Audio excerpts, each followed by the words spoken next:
जो कलीसिया वचन में शिक्षित नहीं है वो कलीसिया कभी भी परमेश्वर के साथ नहीं चल सकती। तो उस समय परमेश्वर को सबसे ज्यादा अगर किसी चीज की जरूरत थी तो वो पैसा, कोठियां नहीं थी। तो परमेश्वर ने जब शैतान को कहा कि शैतान लिखा है, आप नोटिस करेंगे शैतान ने एक भी बार ऐसा नहीं कहा। वचन की अथॉरिटी के सामने वो घुटने टेक देता है। इसीलिए जो कलीसिया वचन में शिक्षा पाती है और वचन में मजबूत होती है वो शैतान के आगे कभी घुटने नहीं टेकती। और जय मसीह की दोस्तों, आज हम जानेंगे पास्टर अंकन नरूल्लाह जी के साथ कि बाइबल के अनुसार हम शैतान का सामना कैसे कर सकते हैं। वीडियो को आखिर तक देखना अगर कुछ सीखना है तो। बाइबल कहती है शैतान का सामना करो तो वह तुम्हारे सामने से भाग जाएगा। यशायाह 4 का 7 वचन। लेकिन सवाल है हम उसका सामना कैसे करें। सबसे पहले परमेश्वर के अधीन हो जाओ। जब हम प्रार्थना में, आज्ञाकारिता में और पवित्र जीवन में चलते हैं तब शैतान कमजोर पड़ जाता है। दूसरा, परमेश्वर के वचन से लड़ो। यीशु ने जंगल में शैतान को कैसे हराया। मत्ती 4 अध्याय में परमेश्वर ने हर बार कहा, लिखा है, जब शैतान डर, पाप या निराशा लाता है तो उसे वचन से जवाब दो। तीसरा, विश्वास की ढाल उठाओ। बाइबल कहती है कि विश्वास से हम शैतान के सारे जलते तीर बुझा सकते हैं।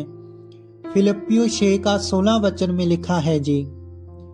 चौथा, यीशु के नाम में अधिकार लो, क्योंकि यीशु का नाम हर नाम से ऊंचा है। और याद रखो, शैतान ताकतवर नहीं है, परमेश्वर सर्वशक्तिमान है। अगर आज तुम किसी आत्मिक लड़ाई से गुजर रहे हो तो डर मत, यीशु तुम्हारे साथ है। प्रार्थना करो, वचन पढ़ो और विश्वास से स्थिर रहो। तो चलो अब हम जानते हैं पास्टर अंकन नरूल्लाह जी के द्वारा कि हम शैतान का सामना कैसे करें इस सरमन में। अगर आप हमारे चैनल पर पहली बार आए हैं तो इसे सब्सक्राइब करें और इस वीडियो को लाइक अपने दोस्तों में शेयर भी करें। जो कलीसिया वचन में शिक्षित नहीं है वो कलीसिया कभी भी परमेश्वर के साथ नहीं चल सकती। जब यीशु मसीह ने शैतान को हराया और शैतान ने कहा कि अगर तू परमेश्वर का बेटा है तो इन पत्थरों को बोल ये रोटियां बन जाएं, तो उस समय परमेश्वर को सबसे ज्यादा अगर किसी चीज की जरूरत थी तो वो पैसा, कोठियां नहीं थी। 40 दिन की भूख लगी थी तो परमेश्वर को रोजों के बाद खाना चाहिए था, तो शैतान ने खाने में परमेश्वर को परखा। तो परमेश्वर ने जब शैतान को कहा कि शैतान लिखा है कि इंसान केवल रोटी से नहीं परंतु परमेश्वर के मुंह से निकले एक एक वचन से जीवित रहेगा, तो आपको यह बात मालूम होनी चाहिए कि शैतान ने भी जब परमेश्वर का वचन शैतान के मुंह पर मारा गया तो शैतान के अंदर भी हिम्मत नहीं थी कि वो परमेश्वर के वचन को कह सके नहीं ये झूठ है, नहीं ऐसा नहीं होता।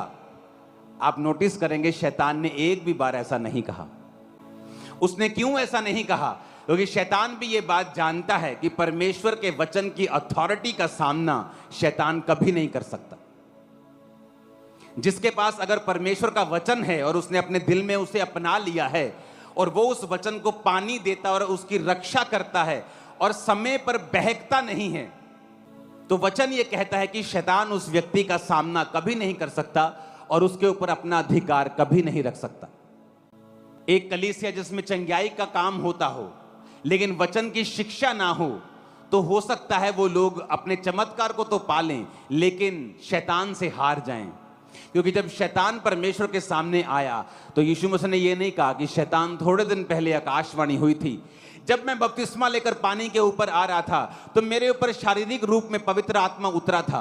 आकाशवाणी हुई थी कि ये मेरा प्रिय पुत्र है, मैं इससे बहुत खुश हूं।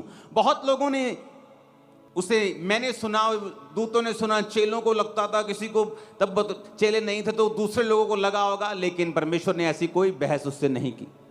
परमेश्वर ने कहा शैतान लिखा है, क्योंकि यीशु मसीह जानते थे आपके जीवन में जितने मर्जी चमत्कार हुए हों वो आपके विश्वास को बढ़ाते हैं, वो आपको परमेश्वर के साथ करीब कर देते हैं, उसकी पावर का स्वाद आप चख लेते हैं।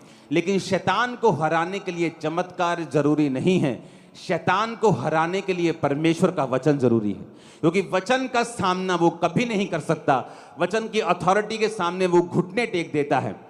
इसीलिए जो कलीसिया वचन में शिक्षा पाती है और वचन में मजबूत होती है, वो शैतान के आगे कभी घुटने नहीं टेकती और शैतान उसके सामने झुकता है। और परमेश्वर ने कहा, तुम्हारे पांवों के नीचे से मैं शैतान को शीघ्र ही कुचलवा दूंगा, यानी तुम्हारे जीवन में वो कोई काम नहीं कर पाएगा।